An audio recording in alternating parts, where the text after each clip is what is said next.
Hello, everyone, and welcome to Walking Through the Bible. When reproving others, we need to be careful that we represent their arguments fairly. As we said a few lessons ago, it's easy to misinterpret someone or misconstrue what they actually said.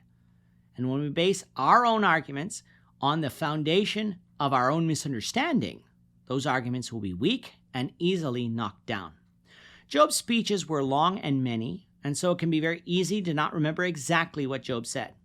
And it's very easy, based on Job's tone, to generalize what you believe Job meant, when he might not have actually said those words. In Job 34, Elihu is going to accuse Job of things that he did not say, and I don't think actually believed.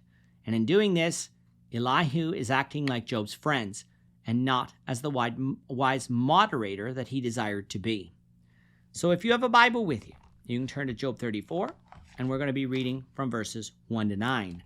If you don't have a Bible, don't worry, just follow along with us on the screen. The version that we'll be reading from is the New King James Version. So, Job 34, beginning at verse 1. Elihu further answered and said, "Hear my words, you wise men. Give ear to me, you who have knowledge. For the ear tests words, as the palate tastes food. Let us choose justice for ourselves. Let us know among ourselves what is good. For Job has said, I am righteous, but God has taken away my justice. Should I lie concerning my right? My wound is incurable, though I am without transgression. What man is like Job, who drinks scorn like water, who goes in company with the workers of iniquity, and walks with wicked men? For he has said, it profits a man nothing that he should delight in God." If we were to characterize Elihu, we would say that he was a young man confident in himself. And when I was a young man, at least younger than I am now, I'm pretty sure my confidence in what I thought I knew, was quite high as well. After all, I grew up going to church and reading the Bible. I was the son and grandson of a preacher, and so had a unique opportunity to learn about the Bible on a more consistent basis from those with knowledge than perhaps is true in other households.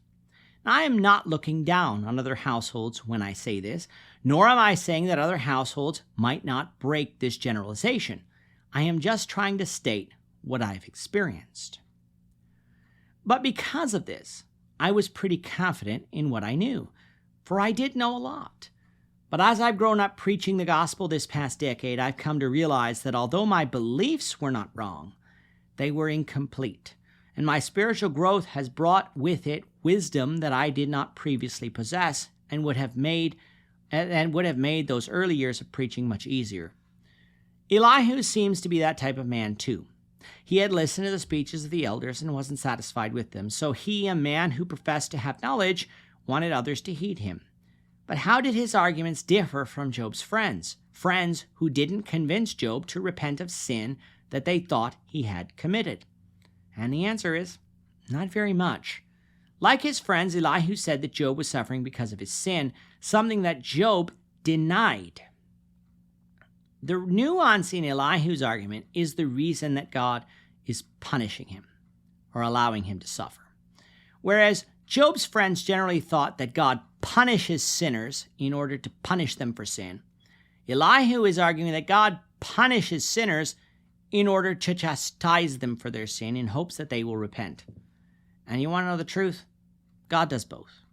Egypt suffered as punishment for her treatment of Israel.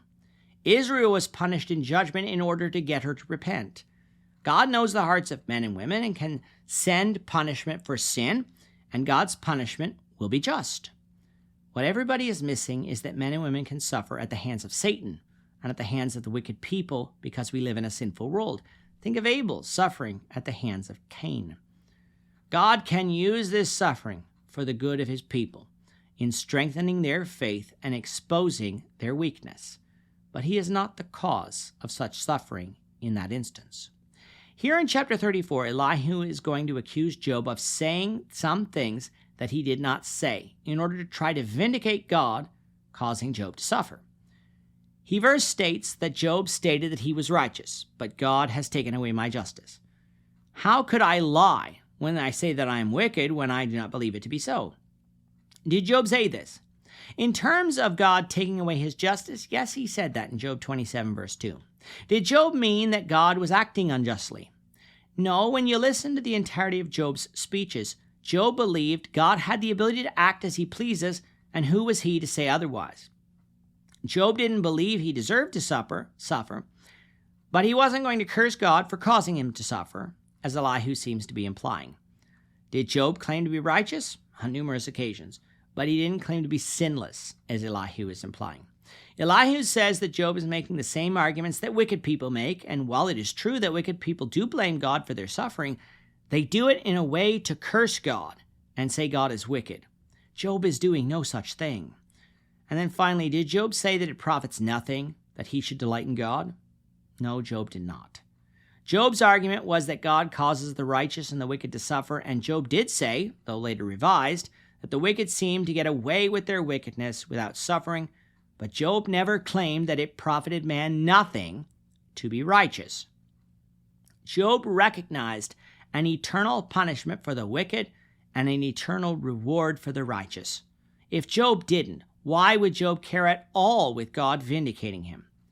Elihu's vindication of God therefore rests on a false assumption of what he thinks Job believes. He will say some things about God that are true, but they are things Job already believes. And that's really what Elihu's problem is. He's seeking to find a solution to a problem that did not exist, and it's why I believe Job provides no answer to him later. We'll continue on with Elihu's speech, the Lord willing, in the next lesson. With that, our time is up for today. The Lord willing, we hope you'll join us for tomorrow's discussion of Job 34, verses 10 to 20, as we continue our walk through the Bible, one verse at a time. We thank you for watching Walking Through the Bible today. If you have any questions or comments, you can leave them below. But if you like this video, we ask that you consider subscribing to our channel so you won't miss out on other videos in our series, as well as share this video among your friends so that the saving message of Jesus Christ can go out to the whole world.